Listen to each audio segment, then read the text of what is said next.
dans ce prix, c'était de parler des acteurs économiques au sens large, sans opposer les acteurs privés, les acteurs publics et les acteurs de l'économie sociale et solidaire, les associations, les coopératives, les mutuelles. Et donc c'est pour ça que ce titre qui est un petit peu long, acteurs économiques et handicap, mais il avait vraiment ce souci d'associer ces trois types d'acteurs en se disant qu'on allait forcément trouver des exemples vraiment qui méritaient d'être médiatisés, d'être portés à la connaissance de tous dans tous ces champs parmi tous ces acteurs.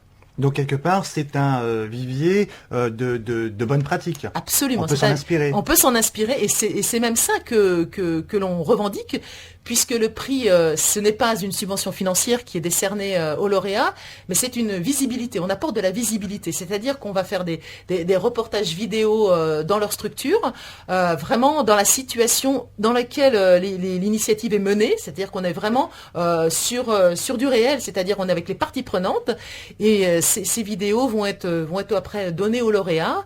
On a des participations dans la presse.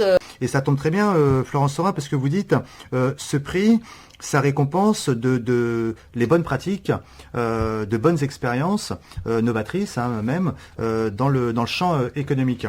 Et c'est vrai que la volonté du prix, c'est de faire émerger des actions qui seraient duplicables partout. Ça, c'est vraiment l'idée.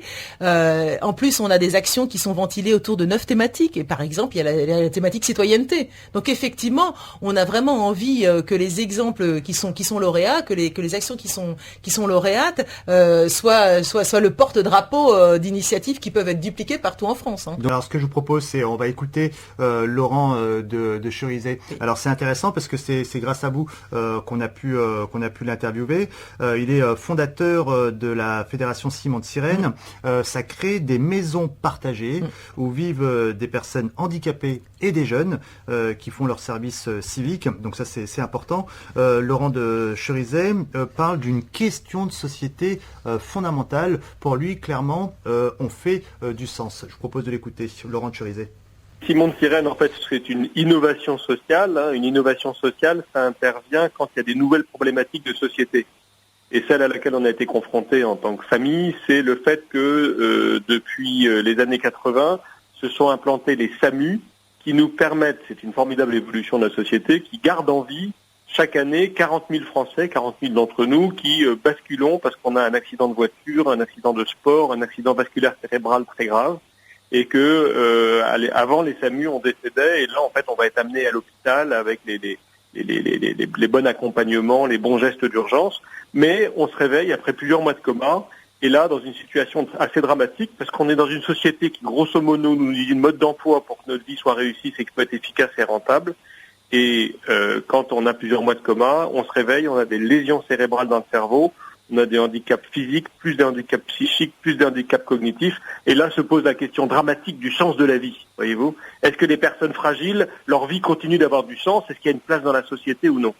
Et le cheminement de Simon de Sirène, c'est en fait un cheminement lent. Le temps du handicap est un temps lent où la personne qui se réveille après avec ce handicap va redécouvrir que le sens profond de la vie, il est dans le goût de l'autre. Il est dans le fait que la personne handicapée, elle dit à l'autre, j'ai besoin de toi.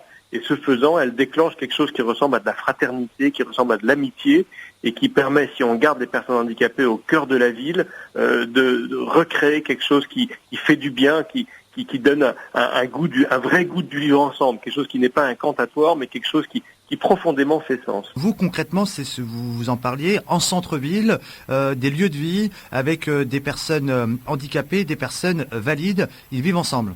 Voilà. En fait, donc ces personnes handicapées, elles ne se peuvent plus souvent travailler, être encore une fois performantes, etc. Mais elles ont ce désir fort. J'ai démarré le projet moi avec des groupes de parole, les gens disant mais nous on veut pas être mis à la campagne, loin de la ville et tout, ça va nous rajouter un handicap. On veut être au cœur de la ville. Et là, en fait, elles nous interpellent au quotidien. Et elles se disent voilà, nous on a envie de créer des lieux dans lesquels on a envie d'être à nouveau chez soi. Mais en même temps, on ne veut pas se retrouver, souvent dans le handicap désocialise, donc on ne veut pas se retrouver dans cette solitude, et quand on peut quitter l'institution médico-sociale, et ben en fait on ne veut pas se retrouver dans cette solitude, donc en fait on retrouve un goût, un vivre ensemble, et qu'est-ce qu'on fait concrètement? En fait on construit des maisons, des immeubles, des appartements partagés, de colocation solidaire, où la moitié des logements c'est des personnes handicapées, l'autre moitié c'est des personnes valides qui sont soit des gens qui sont formés pour l'accompagnement médico-social et qui accompagnent ce vivre ensemble, personnes handicapées, personnes valides, et aussi des jeunes 18-25 ans qui sont des volontaires service civique. Ça, c'est un dispositif national qui est fantastique, qui permet à des jeunes de s'engager pendant une année comme citoyens acteurs de changement.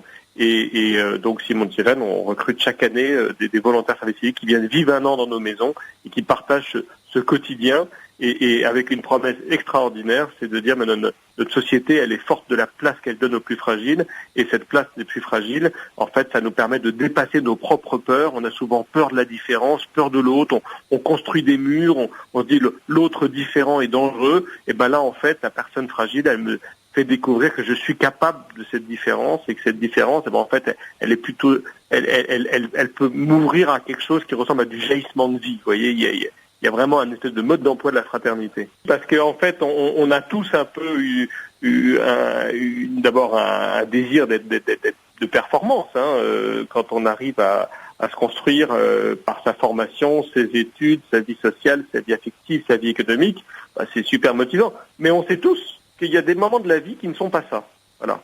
Alors, soit on est sur une espèce d'idéologie qui est en fait très violente, qui est de dire ceux qui ont vraiment le droit de vivre, c'est que ceux qui sont les performants, efficaces, rentables, comme on peut l'être pour un certain nombre d'entre nous à certains moments de notre vie. Et à ce moment-là, on crée une société où il faudrait, ça peut rappeler des heures très sombres de l'histoire, éliminer les fragiles et les différents. Soit au contraire, on pense que cette différence, cette fragilité, c'est peut-être le point d'entrée d'une société solidaire et fraternelle, et que cette personne fragile, que ce soit le petit enfant, que ce soit la personne âgée, que ce soit la personne handicapée, la personne différente, etc., elle permet de comprendre que nos différences de culture, nos différences, c'est une richesse. Vous voyez, et là, on trouve un chemin qui est extrêmement prometteur pour une société multiculturelle qui se cherche aujourd'hui, et il y en a qui ont théorisé le choc des civilisations, au contraire, est-ce que nos différences, c'est pas un chemin de vie, un chemin de richesse? Est-ce que ce jaillissement de vie, il n'est pas lié au fait qu'on arrive à conjuguer nos différences? Le sens, en étant handicapé, c'est ce goût de l'autre, c'est de rentrer en relation. Et là, la personne handicapée, elle a une fonction qui, je trouve, centrale dans la société. C'est un acteur de société central, puisqu'en disant à l'autre, j'ai besoin de toi, elle recrée ce lien social, elle recrée ce goût et cette expérience du vivre ensemble qui nous fait du bien. On sait bien qu'à la fin de nos journées, de notre année, ce qui a du goût, c'est les belles rencontres qu'on a vécues, c'est les bons moments qu'on a vécus. Vous voyez, et ça, les personnes handicapées, elles sont championnes du monde pour nous interpeller et nous donner cette audace d'oser cette différence, de nous dépasser notre peur de la fragilité, de faire tomber les murs de la peur. C'est bon d'être humain ensemble. Derrière ça, il y a un grand projet de société. Accessibilité, handicap, le thème de Boulevard des auditeurs avec Florence Saurin, la responsable du prix OSIRP, acteur économique et handicap. Grâce à vous, on a pu entendre Laurent de Cherizé. On va le réentendre. Il va nous dire concrètement comment ça fonctionne cette fédération. Simon de Sirène. Alors il a parlé de choses importantes. Donc très bien, une question de société qui est fondamentale, bien sûr, celle du handicap et de l'accessibilité. On est dans le vivre ensemble. C'est le goût de l'autre. Il dit de faire vivre ensemble des personnes handicapées et des personnes valides, ça permet de faire tomber les murs. Oui, et ça me fait énormément plaisir d'entendre Laurent de Cherizé, puisque c'était le lauréat cette année dans la thématique accompagnement personnalisé. Ce qu'il fait est remarquable. C'est simplement remarquable, et en plus c'est duplicable, puisque il y a maintenant des maisons qui sont dans d'autres villes, dans plusieurs villes de province. Donc voilà, ça fait son chemin. Mais c'est pareil, il a eu le coup de projecteur du prix, et on est très très fiers que ce soit lui qui le remporte. Il va nous parler justement de cette structure, je le rappelle. Il crée des maisons partagées où vivent des personnes handicapées et des jeunes, notamment faisant leur service civique. Alors des maisons sont en projet à Dijon, Rungis, Nantes, Marseille, Lyon, Bordeaux et Lille. Des initiatives portées par des équipes locales, donc ça c'est important. C'est un projet inclusif à tout point de vue. On écoute Laurent de Cherizé nous explique comment ça se passe concrètement pour ce projet qui fait des petits un peu partout en France. Laurent de Cherizé. On a initié le projet avec un groupe de parole avec des personnes handicapées et des personnes valides qui ont construit le projet ensemble, et ça c'est extrêmement important parce que les innovations sociales, si on fait pour l'autre, souvent on se trompe. Il faut faire avec, il faut faire ensemble, ça c'est un prérequis, j'ai envie de dire. Et le cheminement, je crois que tous les projets qui ont été primés par le cirque, ils ont tous ce même mode d'emploi, entre guillemets, c'est de faire ensemble, vous voyez. C'est ensemble qu'on a réussi à trouver un chemin. Voilà. Et une des paroles très fortes qu'il y avait eu dans ces groupes de paroles fondateurs de Simon de Sirène, c'était on n'a pas envie de se retrouver à la campagne, sinon ça nous rajoute un handicap. Donc on veut bien avoir un bout de jardin si c'est possible, mais en centre-ville. Donc il y a eu de l'humour là-dedans, et en même temps, souvent, comme on est souvent dans les rez-de-chaussée d'immeubles, où on a souvent l'appartement du rez-de-chaussée, dans lequel on fait ces grands appartements partagés, souvent on a le pied d'immeuble où il y a un jardin, et du coup les fêtes de voisins se font chez nous, et ça permet de dépasser cette peur de l'autre, cette peur du handicap, cette peur de la différence. Il y a quelque chose de profondément intégrateur dans le fait d'être au cœur de la cité comme ça. Là, j'ai sous les yeux des chiffres concernant votre initiative, 100 000 € par logement de 30 mètres carrés. Oui, alors en fait, quand on construit un appartement, une maison partagée, c'est à peu près 500 mètres carrés, c'est 11 personnes qui vont chacune dedans avoir leur studio, plus au centre, 70 mètres carrés d'un grand salon salle à manger cuisine partagé où les gens se retrouvent, font le repas ensemble, un peu comme une table d'hôte, peuvent inviter leurs amis, etc. Et donc en fait, on en vient à avoir la construction de ces maisons partagées, et pour chaque logement, c'est à peu près un coût de 100 000 €, ce qui est à la fois beaucoup d'argent et en même temps un budget extrêmement maîtrisé par rapport au coût moyen quand on veut s'acheter un petit appartement ou un grand studio, on sait ce que ça coûte dans les centres-villes. Et ça, on arrive à le financer parce qu'il y a une partie qui est financée par des subventions publiques sur le logement social. Il y a une forte politique sur le logement social en France. Il y a une partie qui est un emprunt qu'on fait auprès de la Caisse des dépôts et qui est remboursé par les loyers, qui sont des loyers qui sont corrélés aux aides au logement, donc c'est des loyers très faibles. Et puis une partie, c'est des donateurs, des donateurs privés, des fondations, des mécènes, etc. Et c'est intéressant parce qu'ils savent que quand ils nous donnent 1 €, nous on arrive du coup à construire 10 €. Vous voyez, donc ça fait qu'il y a une très bonne dynamique de solidarité qui permet de construire ce logement. Aujourd'hui, on est en train de développer des constructions dans une dizaine de villes en France.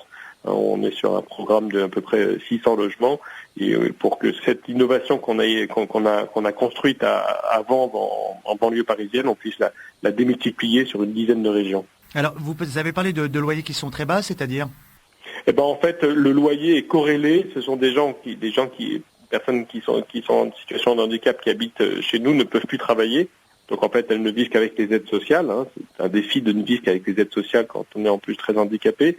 Et donc en fait, pour que notre sujet numéro 1, c'était que ça soit accessible aux plus démunis. Donc en fait, on limite notre loyer aux aides au logement dont bénéficie la personne. Et ça couvre le loyer, mais ça couvre aussi les fluides, le gaz, l'eau, l'électricité, la maintenance. Donc c'est une économie fine. D'accord. Et les personnes concernées, quelles sont les conditions d'accès à ces maisons de l'association Simon de Sirène ?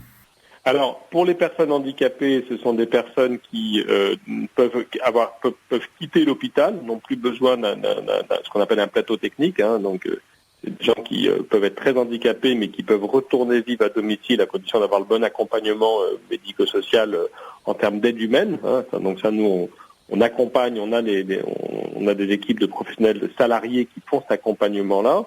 Et pour les personnes non handicapées qui vivent sur place, comme je vous l'évoquais, soit des jeunes volontaires service civique qui viennent s'engager pendant une petite année chez nous, qui sont rétribués 500 € par mois par l'État pour cet engagement associatif et citoyen, et qui viennent vivre cette expérience d'une richesse assez incroyable. Quand ils partent au bout d'un an, c'est des fêtes toujours très touchantes parce qu'ils sont ils disent toute la richesse du parcours qu'ils ont vécu, qui est exigeant. C'est pas une vie qui est simple tous les jours, mais c'est une vie qui est d'une grande richesse. Et puis par ailleurs, donc il y a les salariés qui sont des gens qui ont une formation médico-sociale, qui ont goût à ce projet, parce que c'est vrai que c'est un projet qui va loin dans le sens, mais qui s'y engage de manière exigeante. Eh bien, Laurent de Cherizet, merci beaucoup. Est-ce que vous souhaitez rajouter quelque chose pour celles et ceux qui nous écoutent ? Il faut vraiment on est dans la période des vœux, qu'on voit 2016 non pas comme l'inquiétude que les drames de 2015 se reproduisent, mais comme la promesse que chacun de nous, on peut être acteur, on peut être co-acteur d'une société qui est plus fraternelle, et que le chemin de la fraternité, c'est prendre goût d'accueillir l'autre différent. Et voilà, Simon de Sirène et beaucoup d'autres associations on a l'expérience et on est content d'inviter des gens qui viennent découvrir que la personne fragile, elle me fait réaliser que je suis capable de vivre cette différence. Voilà. Et je pense que c'est aussi comme ça qu'on vaincra toutes les peurs, les communautarismes, les extrémismes qui nous angoissent terriblement et qui sont des menaces pour la société, en découvrant que l'autre n'est pas une menace, mais il est une richesse. C'était Laurent de Cherizay, fondateur de la Fédération Simon de Sirène.